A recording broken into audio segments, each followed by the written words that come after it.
இன்று விஞ்ஞானிகள் பூமிக்கடியிலே எவ்வளவோ ஆழங்களில் இருக்கக்கூடிய நுண்ணிய நிலைகளையும் வானிலே விமானங்கள் மூலமாக அல்லது செயற்கைக்கோள் மூலமாக அலைகளை பாய்ச்சி அதன் மூலமாக பல நிலையை அறிகின்றார்கள், படம் காட்சிகளாக காட்டுகின்றார்கள். அதன்பின் அந்த இடத்தை தோண்டி எடுத்து அதற்குள் என்ன இருக்கிறது, ஏது இருக்கிறது என்பதை இவர்கள் கம்ப்யூட்டர் மூலமாக கண்டறிந்த நிலைகளை, அகல் ஆய்வு என்ற நிலைகள் சகலத்தையும் அறிகின்றார்கள். பூமிக்கடியில் இருக்கக்கூடிய தண்ணீரை, எண்ணெயை, ஆவியை, எரிவாயுவை, கனி வளங்களை, அந்த காலத்தில் வாழ்ந்த மனிதர்கள் கலாச்சாரங்களை, பல லட்சம் ஆண்டுகளுக்கு முன்பு வாழ்ந்த உயிரினங்களை பற்றி கூட அறிகின்றார்கள். இது எல்லாமே இந்த காற்றலைகள் பூமியினுடைய ஈர்ப்பின் தன்மை கொண்டு சுழற்சி வேகத்தில் அனைத்துமே அந்தந்த இடங்கள் அது பதிவான நிலைகள் உமிழ்த்துக் கொண்டிருக்கக்கூடிய நிலைகள் தான் இந்த விஞ்ஞான நிலை நிரூபிக்கின்றது. ஆனால் நமது ஞான இந்த உபதேசத்தின் வாயிலாக இந்த பூமிக்குள்ளும் சரி, இந்த காற்று மண்டலத்திலும் சரி, பல லட்சம் ஆண்டுகளுக்கு முன் வாழ்ந்த அகஸ்தியரும் அவனை பின்பற்றிய மாமனிஷி ஈஸ்வராய குருதேவரும் சப்த ரிஷிகளும் ஏனைய ரிஷிகளும் அவர்கள் வாழ்ந்த காலத்தில் வெளிப்படுத்திய மனிதனை காக்கக்கூடிய சக்தியாக, மனிதனை ஞானியாக மாற்றக்கூடிய சக்தியாக வெளிப்படுத்திய அந்த உயர்ந்த உணர்வுகள் இங்கே மறைந்திருப்பதை நாம் வரிசைக்கிரமாக எப்படி எண்ணி எடுக்க வேண்டும் என்பதை இந்த உபதேசத்தில் சுட்டிக்காட்டுகின்றார். ஏன்னா அனைத்துமே இந்த காற்றிலே மறைந்துள்ளது, அலைகளாக படர்ந்துள்ளது. அதை நுகரும் அந்த சந்தர்ப்பத்தை தான் என் குரு எனக்கு ஏற்படுத்தினால் அதைத்தான் உங்களுக்கும் இந்த வழியை காட்டுகிறேன் என்று சொல்லி படிப்படியாக இந்த உண்மைகளை எடுத்து காட்டுகின்றார். ஏனால் அகஸ்தியன் உணவை தனக்குள் எடுத்து அந்த உணரின் ஒளியாக பெற்றவர்தான் வியாசகர். தற்சமயம் 3000 ஆண்டுகளுக்கு முன் அதே போல அவரிடமிருந்து வெளிப்பட்டதைத்தான் அவருக்கு பின் வந்த பிறகு அத்திரியரை போன்ற ரிஷிகள் நுகர்ந்தார்கள். ஆனால் அதை அவர்கள் ஆதியிலே கண்டிருந்தாலும் வியாசகர் காலத்திற்கு பின் பிறகு அத்திரி காலங்களில் தான் இதையெல்லாம் மற்றவர்களுக்கு தெரிய வேண்டும் என்று எழுத்து வடிவு கொண்டு வந்தார்கள். அதற்கு முன் எழுத்து வடிவு இல்லை என்றாலும் அவரெல்லாம் சுருவின் தன்மை கொண்டு வளர்த்து கொண்டவர்கள். முக பாவனைகளையும் அவர் சொல்லிலே வெளிப்படுத்தும் பொழுது அந்த அலைகளை அதற்கு முன் அப்படித்தான் கவர்ந்தார்கள், பெற்றார்கள், வளர்த்தார்கள். இப்படி ஆதியிலே அகஸ்தியன் பெற்றாலும் அதற்கு பின் வந்து ஒவ்வொரு ஞானியும் ரிஷிகள் மக்களுக்கு கிடைக்க வேண்டும் என்று, மக்களை உயர்த்த வேண்டும் என்று செயல்பட்ட நிலைகளை அது எல்லாம் ஒரு காலகட்டத்திலே அதற்கு பின் வந்த அரசர்கள் தான் வாழ, தன் மக்களை அடிமைப்படுத்த, இப்படி உண்மைகளை உணர்த்தப்பட்ட அந்த ரிஷிகளால் கொடுக்கப்பட்ட தத்துவங்களை சரணாகதி தத்துவம் என்றும் பக்தி மார்க்கம் என்றும் மதங்களாக, இனங்களாக, குலங்களாக எத்தனை வகைகளை பிரித்து விட்டார்கள்.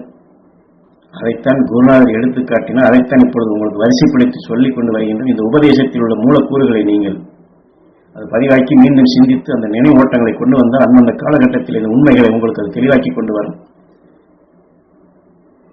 இந்த விஞ்ஞானம் எப்படி பூமிக்குள் இருப்பதை அந்த தெரியாத நிலையை உற்று நோக்கி பிளந்த ஒரு உண்மை அறிகின்றார்களோ இதை போன்றுதான் உங்களுக்கும் இந்த சக்தியை கொடுக்கின்றோம்.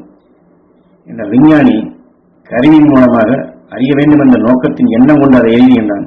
இதேபோல் நீங்களும் அந்த ஞானிகள் மகிழ்ச்சி உணர்வுகளை அறிய வேண்டும்.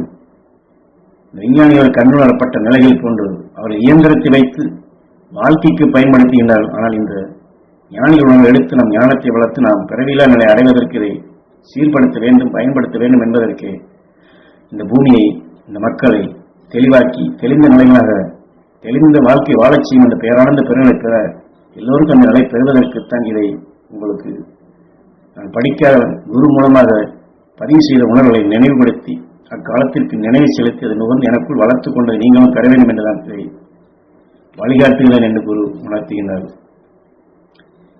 ஏன் இதை சொல்ல வேண்டி வருகின்றது, எதற்காக சொல்லுகிறோம், நீங்களே இதை மற்றவர்களுக்கு தெரியப்படுத்த வேண்டும் என்றால், ஒரு கடையில பொருள்களை வைத்து வியாபாரம் செய்கின்றார்கள். ஆனால் அவர்கள் செய்வது வியாபாரம் தான்.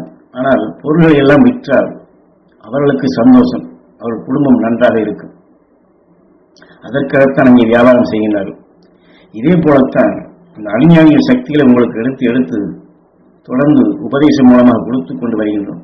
இதை நீங்கள் எல்லோருக்கும் கிடைக்க செய்தால் அதை அவர்கள் பெறும்பொழுது பேரானந்த நிலைகள் உங்களுக்கு கிடைக்க அந்த மகிழ்ச்சி நிச்சயம் உங்களுக்குள் வரும். அது பொருளை விற்று பணத்தை வாங்கி வியாபாரம் செய்து குடும்பத்தையும் தன்னையும் காக்கின்றார்கள்.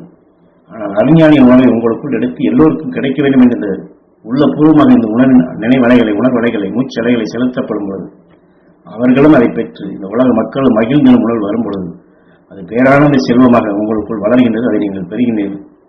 ஆகவே நீங்கள் எல்லோரும் நம் குருநாதர் காட்டிய அந்த அருள்வழி அறிஞானிகளுடன் எல்லோருக்கும் கிடைக்கச் செய்யுங்கள். அந்த அரும்பெரும் செல்வத்தை நீங்கள் வளர்த்துக் கொள்ளுங்கள். ஏனால் இது பேரானந்த பெரும் செல்வம் இது. ஆகவே நாம் அனைவரும் இதை பெறுவதற்கு முயற்சி செய்வோம். குரு அருளை என்றுமே நாம் பெறுவோம்.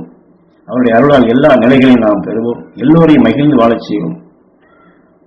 ஆக இதையெல்லாம் எதன் வழியிலே நாம் பெற வேண்டும் என்பதை தன் குரு முதலில் சொன்னது கொண்டு அந்த வரிசை நம் அன்னை தந்தை உயிரை கடவுளாக மதித்து நம்மை தெய்வமாக காத்தருளிய நமக்கு நல்ல வழிகளில் நல்ல ஒழுக்கத்தை நல்ல பண்புகளை நல்ல கல்வியும் கொடுத்து குருவாக வழிகாட்டிய முதல் குருவின் தாய்ந்தருடைய ஆசியை பெற்று அவருடைய நல்லாசியின் துணை கொண்டு அதை என்றுமே நாம் இணைந்த நிலையில் அவர் உணர்வோடு நாம் அந்த மெய் உலகில் மெய்ஞானிகளாக வளர்ந்து கொண்டிருக்கும் மகர்ஷி ஈஸ்வரா குருவுடைய அருளை அவர்கள் துணை கொண்டு அவரின் துணை கொண்டு மெய்ஞானிகளுடைய அருளையும் அகஸ்தின் துருவனையும் துருவ மகர்ஷியின் துருவ நட்சத்திரமான உணர்வையும் அதிலிருந்து வளர்ச்சி பெற்ற சப்த ரிஷிகளுடைய அருள் உணர்வையும் நாம் அனைவரும் இதுதான் நாம் பெற வேண்டிய வரிசை என்று குரு சுட்டிக்காட்டி அவர்கள் காட்டிய அருள்வழியில் நாம் இதை பெறுவோம். இந்த உலகத்தில் படர்ந்துள்ள இருளை மாய்ப்போம். மெய்ப்பொருள் காணும் அந்த பாக்கியத்தை நாம் பெறுவோம். என்றுமே அந்த மெய்வெளியிலே வாழ்ந்து மெய்ப்பொருள் காணும் திறன் பெற்று அனைவரையும் அந்த மெய்வெளியில் அழைத்துச் செல்லும், இந்த உலகை அருள்வழியில் அழைத்துச் செல்லும் மகா ஞானிகளில் ஒருவராக நாமும் அனைவருமே அந்த நிலை பெறுவோம், பெற முடியும். அது பெறுவீர்கள் என்ற நம்பிக்கையுடன் தான் உங்களுக்குள் இந்த எனக்கு என் குரு காட்டிய அந்த அத்தனை உணர்வுகளையும் உங்களுக்கு வரிசைப்படி அந்தந்த காலகட்டத்தில் உங்களுக்குள் வளர்ச்சி வரும் அந்த பருவத்தை ஏற்படுத்தி அந்த தகுதியை ஏற்படுத்தி அதை பெரும்படி செய்கிறேன் என்று குரு இந்த உபதேசத்தின் வாயிலாக நாம் அனைவரும் அருள் ஞானிகளாக மெய்ஞானிகளாக மகரிஷிகளாக வாழ்ந்து வளர்ந்திட அருள் வாக்காக கொடுக்கின்றார்கள்.